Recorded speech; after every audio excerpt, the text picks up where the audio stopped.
Penguin Random House Audio presents Robert B. Parker's The Bitterest Pill by Farrel Coleman, read for you by James Naughton. Chapter 1. The world had changed. Paradise had changed. Most significantly for Jesse Stone, his life had been turned upside down. He was a man wise enough to know that life comes with only one guarantee, that it would someday end. As a robbery-homicide detective for the LAPD, and as the longtime chief of the Paradise PD, he had seen ample proof of that solitary guarantee written in blood, in wrecked bodies, and in grief. It wasn't that long ago that his fiancée's murder had given Jesse all the proof he would ever need. He remembered an old Hebrew proverb about how people's planning for their futures was God's favorite joke. Still, at an age when most men were steeped in haunting regrets of what could have been and what they might have done, Jesse had been given the most unexpected gift a loner like him could receive. Cole Slayton, Jesse's son, had arrived in town just as Paradise was shedding its old skin and transforming itself into the place Jesse was currently seeing through the night-darkened windows of his latest Ford Explorer. This end-of-shift drive through the streets had long been a ritual of his, a way to make sure things were intact and that the citizenry could rest well. Still, Jesse didn't fool easily, and he was especially keen not to fool himself. He understood that Paradise was a different place than the village he'd come to all those years ago as a man looking for a fresh start. In those days, Boston, less than 20 miles south, seemed a million miles away, a world apart. Nowadays, Paradise, though not yet quite a suburb of Boston, felt much closer than ever before. As the big city's influence crept north, it brought a new vibe to town that not all the natives of Paradise appreciated. Jesse had mixed feelings about the shift. Although he had long ago settled into the seaside rhythms of the town, Jesse enjoyed the new urban vitality, the pace and diversity Boston's encroachment brought with it. But, as Vinnie Morris had once warned him, as Boston would come toward Paradise, so too would come its sins. Vinnie had phrased it less artfully. Jesse had already seen some evidence of that. Nothing dramatic, no crime wave, per se. Yet there was an increase in urban gang activity in Paradise and the surrounding towns. Graffiti and vandalism had been on the rise, as had auto theft.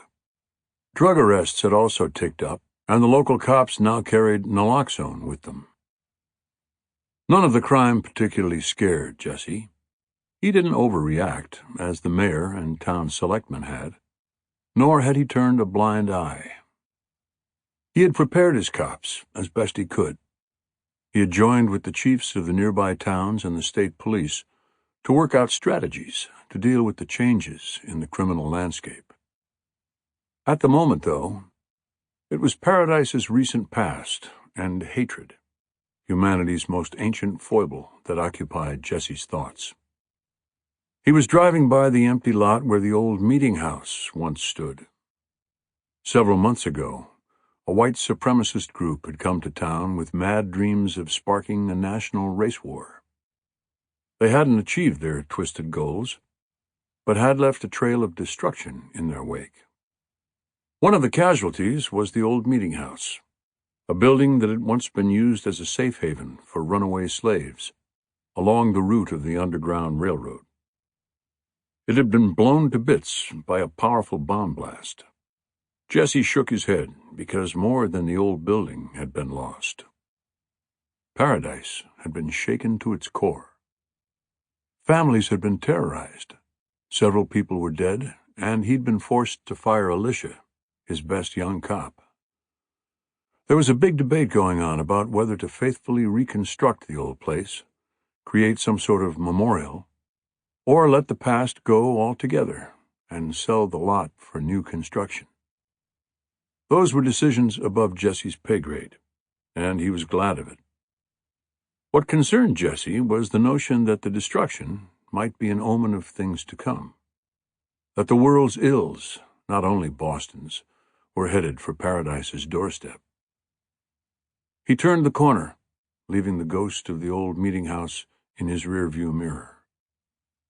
These ritual drives through Paradise had once been a prelude to a different and more personal ritual: drinking. Even now, remembering the steps of the ritual, he got a jolt. Throwing off his blue PPD hat and jacket as he entered his house, tossing the mail down on the counter, approaching the bar, twisting the cap off the smooth, rectangular bottle of Johnny Walker Black Label, pouring the beautiful amber fluid over ice, the gentle snap and crackle as the room-temperature scotch hit the ice, the clinking of the ice as he swirled the glass, sniffing the perfectly blended grace notes from the charred oak barrel in which it had aged, lifting the glass to toast Ozzie Smith, and then, finally, the first magic sip. He could almost feel it, the warmth at the back of his throat, spreading down to his belly, through his body, and reaching his fingertips. But Jesse hadn't had a drink in many months, because his new nightly ritual involved sharing a room with fellow alcoholics, who gave one another the strength they needed to stay sober. At first, he had driven to meetings down in Boston at an old Episcopal church. That's where he'd met Bill, his sponsor. But making that trek several times a week had become unwieldy and impractical. Besides, Jesse's drinking hadn't ever been much of a secret to begin with. The only people in Paradise who didn't know about Jesse's struggles with the bottle were transplants from Boston and children under 10 years of age. So he'd recently begun attending AA meetings in and around Paradise. He was headed to a meeting in Salem when the phone rang. The Explorer's display showed the call was from the Paradise Police Department. He pressed the button on the steering wheel. What? It was Molly working the desk. There's trouble, Jesse. There's always trouble. What kind? The worst kind. Tell me. Patricia Mackey just found her daughter, unresponsive. She's dead, Jesse. Jeez, no. Jesse pulled over. Where? How? In a bedroom. And Jesse. Uh-huh. Suit's there now. He found drug paraphernalia. On my way. Jesse had been a cop for too long to think anything connected with drugs was an anomaly. And suddenly, Vinnie Morris's warning rang loud as cathedral chimes in Jesse's ears. Chapter 2. 1,000 things went through Jesse's mind as he pulled up to the Mackey place, and not a single damn one of them was any good. He didn't need to be a parent to know that a mother and father should never have to put a kid in the ground before them. Not ever. Not for any reason. Drugs, disease, a careless accident, what did that matter?